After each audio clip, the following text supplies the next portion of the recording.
Hello and welcome. My name is Rob Simonds, and I'm the board president of the Downtown Chamber Series. And I'm joined tonight by Adam Rosenblatt, who will be our guest performer on February 10th, this Saturday at 7:30 p.m. Welcome, Adam. Thank you.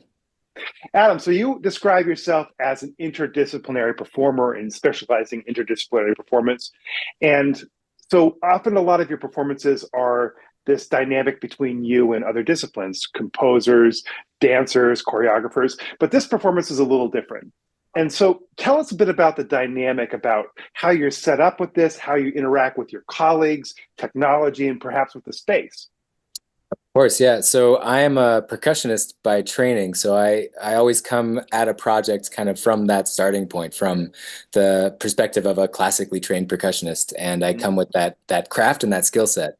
But what we really do with Beyond This Point, which is the group that I'm running with my colleague John Corkill, we kind of take our skill set and we apply it in a way that is really unusual or really unexpected. So the piece we're going to be playing is Timber, a piece called Timber by composer Michael Gordon. And that piece existed, long before we played it. It was composed in 2010, I believe. And it's written for six percussionists. It's a very straightforward, needs a percussion skill set. But when we first performed it in Baltimore in 2019, we wanted to do something slightly different with it. And the thing we settled on, or the thing that I settled on at that moment, was that instead of taking the instruments that were needed from the piece from more traditional or even like high quality sources, really thinking of them as instruments, I went and took the instruments from my environment, which was Baltimore at the time.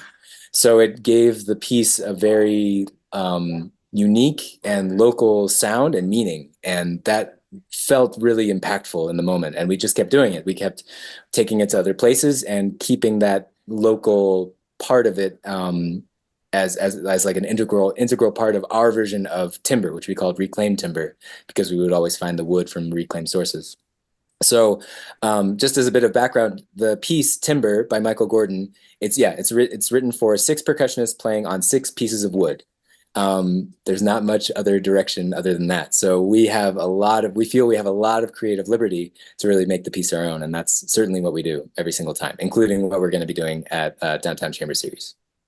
Yeah, so I can't stress that enough that the piece is, while it's very mobile, but it's also place-based. And so you said the environment informs the sound, which informs the meaning. So you and Mark are going to work together to source the materials for this performance. Tell us more about how that bleeds, the sourcing of the materials bleeds over into the meaning, into perhaps a social message that is embedded in this work.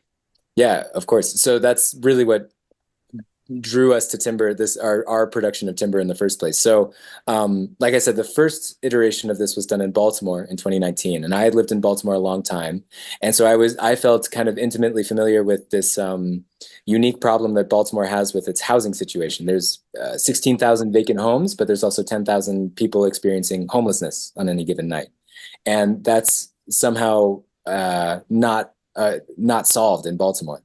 So in taking the wood from the vacant and abandoned homes and using them in our performance, we kind of make the performance about that situation and give the audience a chance to kind of grapple with that a little bit and what that means to them. We don't try to offer any solutions necessarily. We're not pretending like we have those solutions, but I think the more people consider the kind of challenges that are right in their environment, then the sooner maybe solutions can come.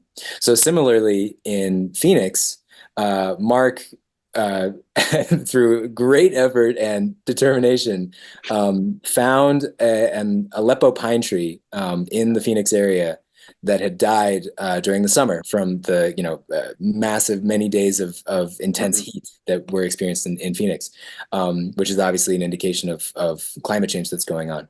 And he took a 8-foot section of this tree, like the trunk of a tree, put it in his Prius, took it to a sawmill and cut it into boards. And those are the boards that we're going to be playing timber on in Phoenix. That's each of the six pieces is a piece of this Aleppo pine tree that died over the summer because of 40 days of nonstop 100-degree weather. So knowing that when you're listening to the performance and knowing that this performance sounds the way it does because there was this intense period of heat in the summer, it kind of imbues the performance with a special meaning, we think. And again, a chance for the audience to consider what that means. Talk to us about how your process. So we have the audience as a discovery. Like, what Yeah. does my environment sound like? But what is your act of discovery when you come to Baltimore and you play on instruments made from vacant homes? Or what is your process when you discover the how the pine tree sounds? Do you adapt the piece at all to it, or is it a kind of a straightforward thing? How does that work?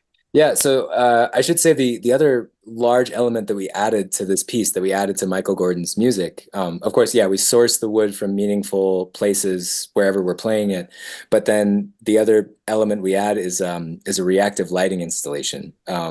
And so we have LED strips that, you know, total about 5,000 individual LEDs, and then we lay those out in the space on the ground and so it's really flexible too. It can fit whatever space we're in. It's going to be in a kind of unique arrangement for the Downtown Chamber Series performance too, because we're going to be in a different space. We can put the LEDs in kind of a way that really makes it special to that space. And then on top of those LED strips, we put paper lanterns. And this is where the kind of interdisciplinary collaborative aspect of the production comes in. I was really fortunate to meet a couple of fantastic visual artists that are based in Baltimore when we did the first iteration of it. And they created these paper lanterns, and the imagery on these paper lanterns, the first set of 200 were all of Baltimore row homes, because that was what the first Mm-hmm. performance was about. But as we've taken the production to more cities, we always commission them to add another dozen paper lanterns that are specific to the place we're going. So when we performed in Seattle, we had them make a dozen paper lanterns that were specific to the organization we were working with in Seattle. For our performances in Phoenix and in Flagstaff and in Las Vegas, they made a dozen paper lanterns that are specifically of the native flora of the Phoenix area, because that's really what this iteration is about. It's not really about the housing situation; it's more about the environment and what human interaction is doing. Yeah, how that relationship between the built world and the natural world is manifesting itself in each location. So we really invite all of our audiences to kind of examine the paper lanterns as the piece is going on and pick out which one is from here, which one is from their environment, which one is from Baltimore, which one is from Seattle, which one is from Chicago. So it's as much a sounding piece as it is a visual piece in the end. And to your question, when we source the wood, so we got these boards from Mark, these boards of Aleppo pine, and each piece of wood has its own resonant frequencies, its own dominant frequencies that come out. And so we spend a good chunk of a day before a performance finding those specific frequencies in each piece of wood, and then tuning the lights to those frequencies, basically, so that when our software hears those specific frequencies, it triggers the lights in a specific way. And so it's incredibly reactive. You feel like you're playing this piece of wood, but it's also, lighting the space at the same time. It sounds like an incredibly exciting project, Adam, and I think it's a good place to wrap up. But I think when we think about this idea of the cities being in dialogue with each other, Yeah. Seattle and Baltimore and Phoenix and Las Vegas, kind of talking to each other, the audience and you guys being in dialogue, the technology and the acoustic instruments being in dialogue, it sounds like an amazing performance, and we're really excited to have you. So again, the performances are on February 10th. Saturday at 7:30 p.m. at Park Central Pavilion, outdoors. So dress warmly. There will be warm beverages there. Tickets are still available, and we look forward to seeing everybody. Thank you, Adam. Thank you, Rob. We're really looking forward to playing it. So yeah, we hope everybody comes. Thank you.